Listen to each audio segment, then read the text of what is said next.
Este é o segundo episódio do podcast 1150 Dias, uma produção do Laboratório de Jornalismo da PUC-RS. Neste episódio, revisitaremos a pandemia pelo lado humano da história.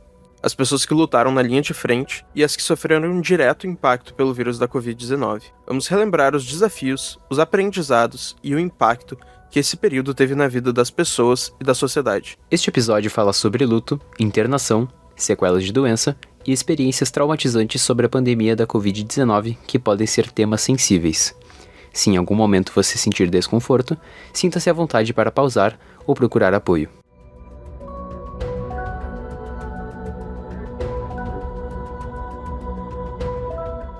Em março de 2020, o Brasil começava a ser vítima da Covid-19.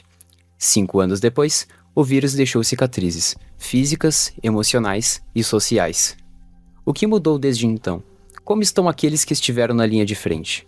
E os que perderam os que mais amavam? 5 anos depois, os culpados pela desinformação sobre a vacina e o Covid foram responsabilizados? A gente soube no final de 19 que alguma coisa diferente apareceria. Em 2020 ficou evidente que as coisas seriam mais sérias do que a gente sonhava. E eu sabia que uma das formas de acabar com a provável pandemia seria a vacina. Eduardo Sprins é médico infectologista. Durante a pandemia, participou ativamente dos estudos para o desenvolvimento de uma vacina contra o vírus. Era quase como o segundo tempo.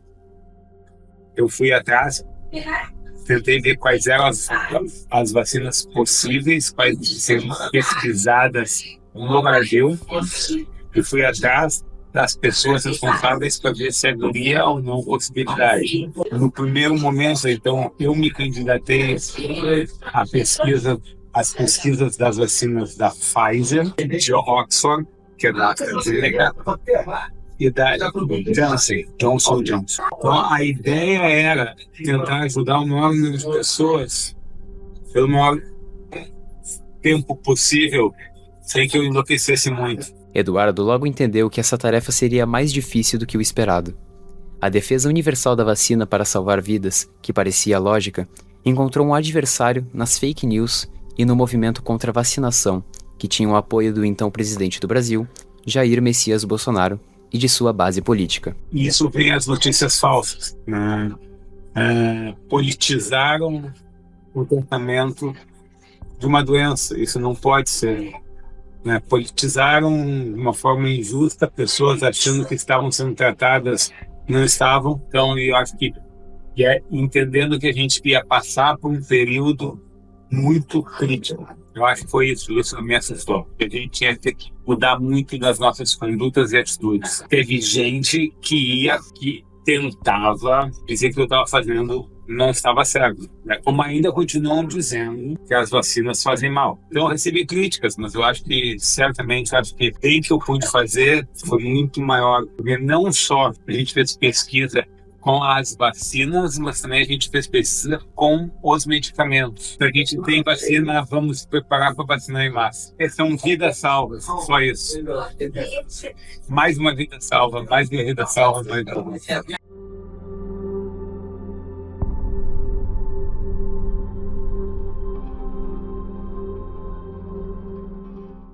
Enquanto os laboratórios corriam para encontrar uma prevenção, nas emergências, os profissionais da linha de frente tentavam salvar vidas. Eu me lembro muito bem, assim, mais ou menos ali, quando a gente estava naquele momento do auge da pandemia, tendo diversas mortes, assim, com uma superlotação ali da emergência, eu me lembro que eu cheguei um dia muito cansado em casa, a gente tinha perdido uma paciente, era uma senhora, e foi bem naquela época que o presidente Bolsonaro deu aquela declaração sobre virar jacaré por causa das vacinas e tudo mais, assim. Eu já tive o vírus, eu já tenho anticorpos, para que tomar vacina de novo? E outra coisa que tem que ficar bem claro aqui, doutora Raíza, lá na Pfizer, está bem claro lá no contrato, nós não nos responsabilizamos por qualquer efeito colateral. Se você virar um chip, virar um jacaré, é problema de você, pô.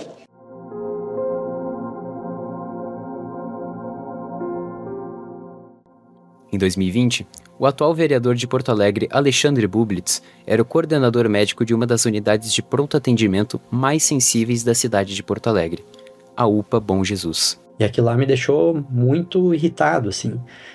E eu resolvi gravar um vídeo. Na época eu gravei um vídeo muito simples, assim, era eu segurando a câmera e falando sobre como tinha sido meu dia, né? Como tinha sido o atendimento, sobre o número de pessoas que tinha na superlotação da emergência, como é que essas pessoas estavam lá, o sofrimento que elas passavam, falta de ar e tudo mais. O bairro, na periferia, tem uma população de quase 25 mil pessoas e abriga uma das maiores favelas da capital gaúcha. A UPA é a principal referência de saúde para os moradores da comunidade. E larguei isso na internet.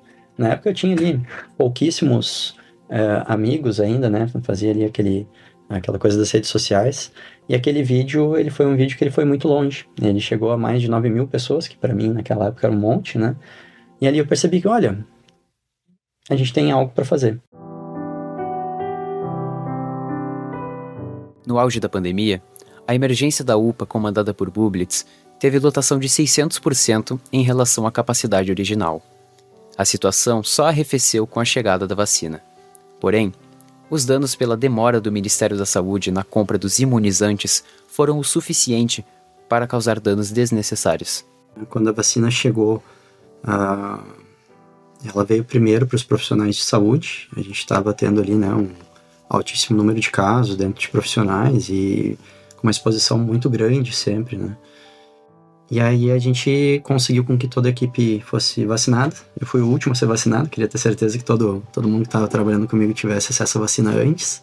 Mas, infelizmente, a gente teve muitos profissionais de saúde que vieram falecer, né? Aqui em Porto Alegre, a primeira funcionária a falecer foi uma enfermeira lá do Grupo Hospitalar Conceição. Aqui nas UPAs a gente teve também, né? A gente teve uma médica que era ali da Loma do Pinheiro, que foi uma colega minha, inclusive, que veio a falecer também. Alexandre também contou sobre a falta de insumos e equipamentos que limitaram o tratamento e a intubação de pacientes no setor de emergência.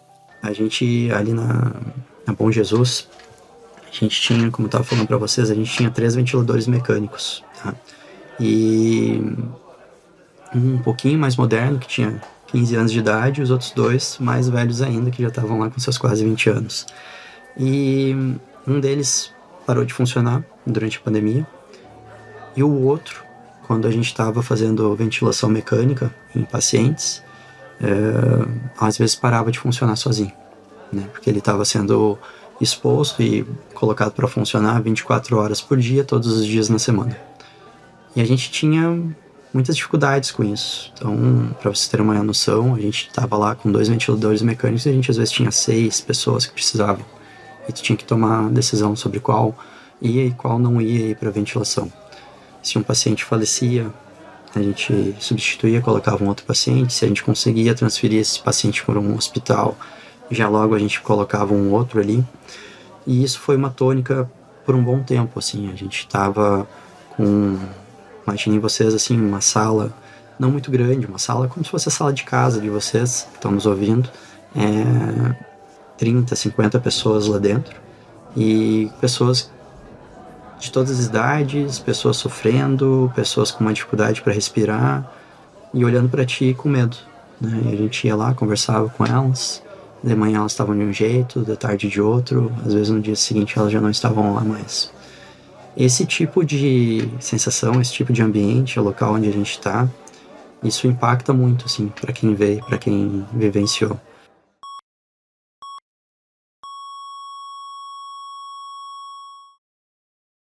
A pandemia sobrecarregou não só a demanda dos serviços médicos, mas também os relacionados à saúde mental. O isolamento, o luto, as incertezas durante a quarentena ampliaram trabalhos da psicologia para lidar com uma população fragilizada.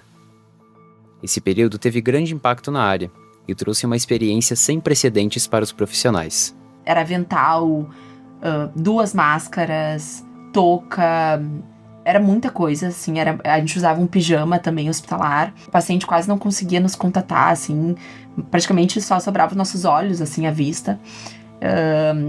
Então os atendimentos deu uma diferenciada, assim, né? Porque daí tu fica pensando, pô, como é que é falar uma coisa que é tão íntima, tão pessoal, pra uma pessoa que tu só vê os olhos? Brenda Ternos é psicóloga e atuou no setor de emergência do hospital que trabalhava na época da pandemia. Para ela, o período gerou confusão para todos os profissionais ali atuando, entre normas de distanciamento social com pacientes e também com colegas de trabalho. Eu acho que no próprio serviço de psicologia a gente parava e às vezes e se contatava, assim, né, sobre o que estava acontecendo, sobre qual era a função de cada um ali, porque muitas vezes, como era tudo muito novo, a gente se perdia até sobre o que a gente estava fazendo. Será que eu tô fazendo psicologia?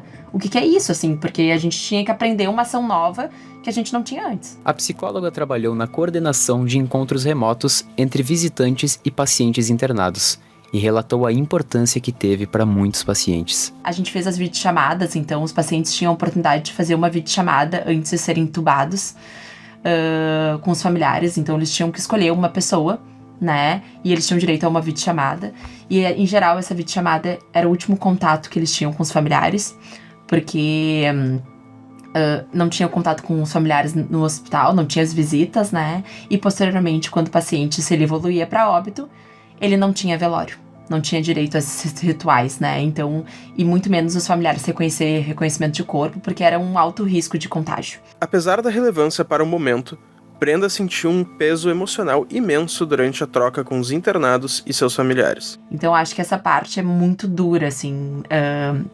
E aí, eu saber que eu tinha que fazer a videochamada daquele paciente, sabendo que bem possivelmente era a última videochamada da vida dele, assim, com a família dele ou com quem ele escolhesse, era muito complicado. É diferente quando tu tá presencialmente ali, vendo que o teu familiar, teu parente, teu ente querido tá adoecendo, né? Do que daqui a pouco tu saber isso, todas as informações por ligação telefônica. Foi tudo muito diferente, assim. A gente teve que se reinventar bastante.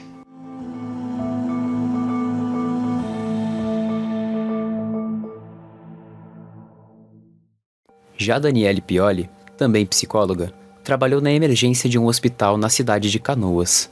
Um hospital muito cheio e a gente tendo que se desdobrar. A pior parte foi 2021. Mas é em março de 2020 que a gente viu que a coisa realmente era séria. E eu faço aniversário em março. Então, no meu aniversário de março de 2020, eu não sabia se eu podia abraçar as pessoas.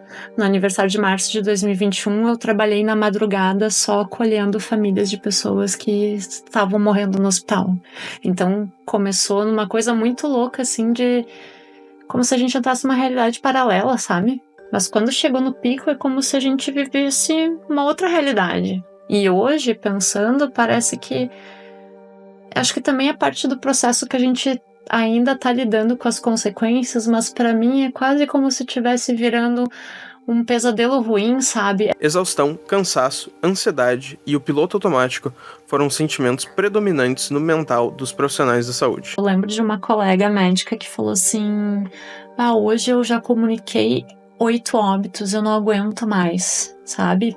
Tu chegar, contar pra alguém que uma pessoa importante morreu, tu não pode se despedir, e tu lida com toda aquela reação emocional que, bom, todo profissional da saúde deveria ter acompanhamento psicológico, mas não é uma realidade do nosso país. O tratamento efetivo dos pacientes exigiu acompanhamento presencial, mas as condições de distanciamento e a demanda dos médicos dificultavam as visitas, que passaram a utilizar regras de encontros virtuais. A falta de contato foi uma das grandes preocupações de Daniele.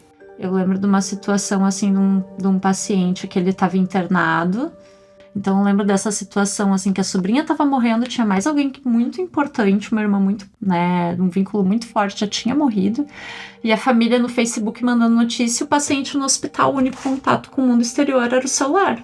Então a família tinha que cuidar muito sobre o que falava, e aí chegou um ponto que a gente definiu que precisava comunicar a ele o que estava acontecendo e o que já tinha acontecido, porque ele não parava de perguntar da irmã que já tinha falecido e a família não tinha mais desculpas, o que inventar, sabe?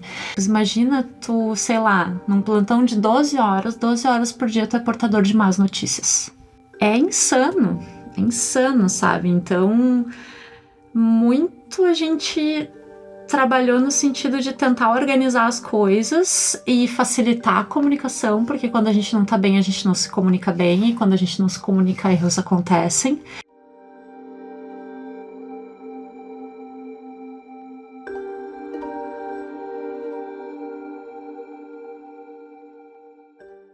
A demanda por apoio psicológico não veio apenas do medo e do isolamento, mas também da perda. Milhares de pessoas precisaram lidar com um luto repentino, e muitos sem uma despedida digna. Outras enfrentaram a Covid-19 de perto, entre internações, intubações e incerteza sobre sobreviver.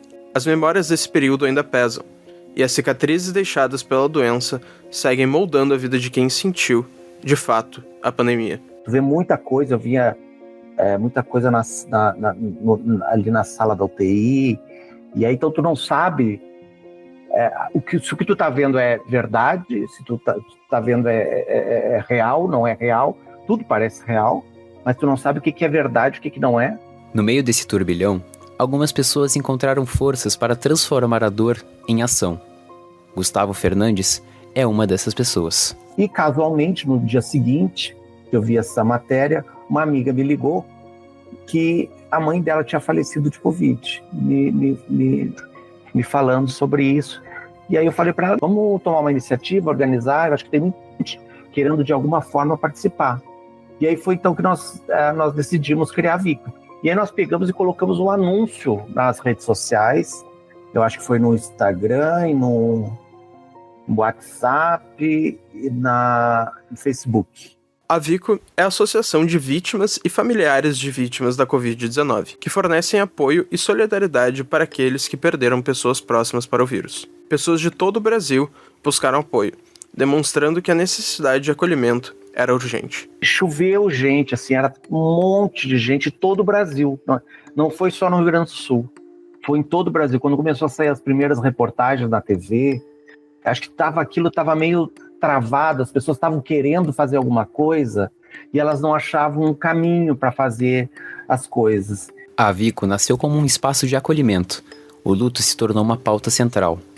A pandemia não permitiu despedidas, e isso deixou feridas difíceis de cicatrizar. As pessoas não podiam fazer velório, né? Então a questão do luto mal resolvido, esse processo de luto, a questão mesmo de ficar isolado, né? A questão de se afastar das pessoas que tu ama, né? Então nós tivemos pessoas ali que fizeram um trabalho belíssimo de acolhimento das pessoas em luto, enlutadas, e mesmo com sofrimento psíquico em razão da pandemia, que foi incrível, assim, foi um trabalho que acho que até hoje tem pessoas que me mandam mensagem aqui perguntando sobre os serviços da Vico. Além do acolhimento psicológico, a associação também se tornou um instrumento de luta. Era preciso cobrar ações do poder público para minimizar os impactos da pandemia. Também fizemos um trabalho jurídico de cobrar as autoridades, né, a respeito de ações para o enfrentamento da pandemia, a questão da vacina, que a vacina ainda não era uma questão dada naquele momento, a questão dos tratamentos, de buscar tratamentos alternativos e que fossem eficazes. Os efeitos foram também pessoais. Gustavo enfrentou a Covid-19 e viveu momentos críticos durante a internação. Teve a período que eu fiquei na emergência, depois eu fui para um quarto, depois eu fui para a UTI, aí saí da UTI, fui para um quarto, aí um outro quarto. Não, eu saí da emergência, fui para uma enfermaria, não veio uma coisa, eu vou morrer. Não, eu acho que eu estava tão incomodado com a falta de ar, porque a falta de ar é uma coisa insuportável, assim, não desejo para ninguém isso, é uma coisa que parece que ela vai te sufocando aos poucos. O impacto da doença seguiu mesmo depois da recuperação. O trauma da experiência hospitalar e as sequelas físicas foram desafios adicionais no caminho da superação. Eu voltei a fazer terapia, eu fiquei também com bronquite, eventualmente eu tinha uma bronquite bem forte, assim, que me dava a sensação de falta de ar. Tomei remédio durante 3 meses para evitar embolia, né? Remédios que antes me faziam efeito, depois não faziam mais. Apesar de tudo, Gustavo encontrou um propósito ao transformar a dor em ação. A Vico não apenas ajudou outros enlutados, mas também ofereceu uma forma de ressignificar sua experiência. Fez muito bem para a nossa saúde mental. Eu só me dei conta depois que eu estava vivendo um período de estresse pós-traumático depois da minha internação, né? Mas que esse trabalho na Vico foi fundamental para eu conseguir superar isso.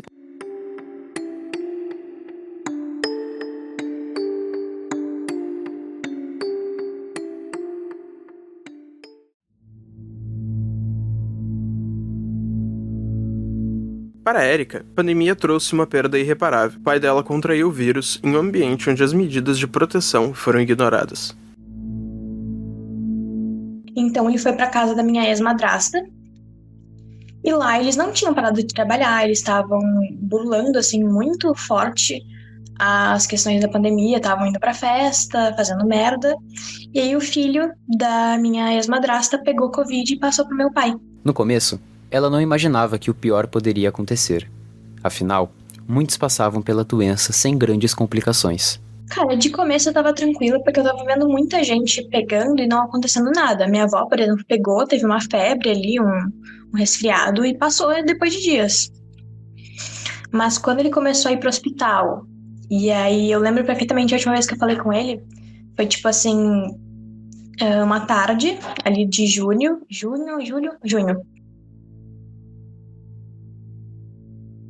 Ele me mandou mensagem falando que ia ficar tudo bem, e eu sabia que não ia, sabe? Eu já tava com aquela sensação 100% fixa no meu peito, de que ia dar errado e de que ele não ia voltar. A despedida foi breve, e a ausência foi ainda mais dolorosa, porque a Érica não pôde acompanhar os últimos momentos do pai. Eu não cheguei a ir no hospital nenhum dia, porque quando ele foi entubado e a minha mãe foi ver ele, não quiseram me levar junto. Justamente porque a minha mãe tinha medo de que eu visse meu pai numa situação muito ruim. Porque os médicos avisaram, ele emagreceu, ele tá com uma cara mais mórbida. Ele não tava nem morto ainda, mas ele já tava apresentando todos os sinais de que isso ia acontecer. Ainda que Érica estivesse passando pelo luto, houve indignação pela conduta do governo relacionada à doença. Cara, foi uma questão de, ódio, sabe? Porque pensa que teu pai acabou de morrer e aí tu vê na TV o presidente, a figura de autoridade do teu país, falando com todas as palavras de boca cheia que era só uma gripezinha, era só uma questãozinha boba. E tu sabia, sim, que não era uma questãozinha boba, tu perdeu alguém por causa disso. Gripezinha ou resfriadinho, como bem disse aquele conhecido médico daquela conhecida televisão. O luto veio acompanhado de muitas emoções. Ela tentou buscar ajuda profissional, mas no início, nada parecia ajudar. Eu comecei a fazer psicólogo também nessa época, não estava ajudando em nada, minha cabeça estava num caos. E quando ele faleceu, eu entrei numa fase de negação, assim, sabe? Até hoje, mais de 700 mil mortes foram registradas no Brasil por Covid-19, desde a primeira vítima em 12 de março de 2020. Esses números mostram a dimensão da tragédia e as cicatrizes deixadas em milhares de famílias. Porque é o que eu sempre digo, assim, acho que a pandemia, ela deixou marcas extremamente importantes e que incuráveis, né? Eu acho que todo mundo que viveu ela, de alguma maneira foi impactado e de alguma maneira teve uma mudança na sua vida. Porém, o impacto da quarentena gerou mudanças na gestão com crises de saúde pública, na importância da ciência e na necessidade de fortalecer o apoio emocional de quem teve impacto direto com a doença. Acreditar na ciência, entender que a gente tem que fazer prevenção, entender que a gente tem que estar se posicionando e lutando por um futuro diferente, pode talvez prevenir que nós voltemos a ter casos como esse que a gente teve agora. Estudos em infectologia e o avanço na produção das vacinas tornaram não só o enfrentamento da pandemia mais eficiente, mas também possibilitam a previsão de outros cenários de epidemias mundiais. Então, o que a ciência demorava 5 anos, 10 anos para produzir, a gente conseguiu, com as armas que a gente tem e a gente tinha, abreviar esses processos para 1, 2 anos. A gente aprendeu que os coronavírus eles são estudados por poderem conseguir o que a gente diz dar saltos. Eles darem saltos evolutivos. A vacina deu espaço à esperança e a reconstrução de uma sociedade fragilizada, mas resiliente e com muitos aprendizados. São vidas salvas, só isso. mais uma vida salva, mais uma vida salva, Sei que às vezes traz muita dor para as pessoas lembrar daquele período, mas é algo que a gente não pode esquecer. É algo que a gente tem que lutar para que não se volte a repetir.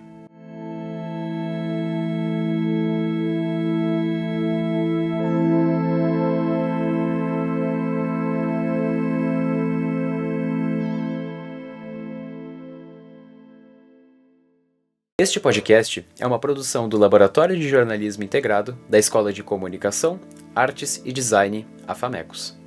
Pesquisa por Anita Ávila, Davi Ferreira e Pedro Pereira. Reportagem e roteiro por Davi Ferreira e Lucas Azeredo. Locução por Davi Ferreira e Olivia Gayer. Edição por Lucas Azeredo. Identidade visual por Lucas Gross. Coordenação por Andrei Rosseto, Fábio Canata e Fernanda Nascimento. Caso não tenha escutado, confira também o episódio 1 desta série especial, onde relembramos os momentos mais importantes destes 1150 dias de emergência pública global. Para mais do nosso conteúdo, siga o LabJ nas redes sociais, @labj_famecos no Instagram, TikTok e YouTube.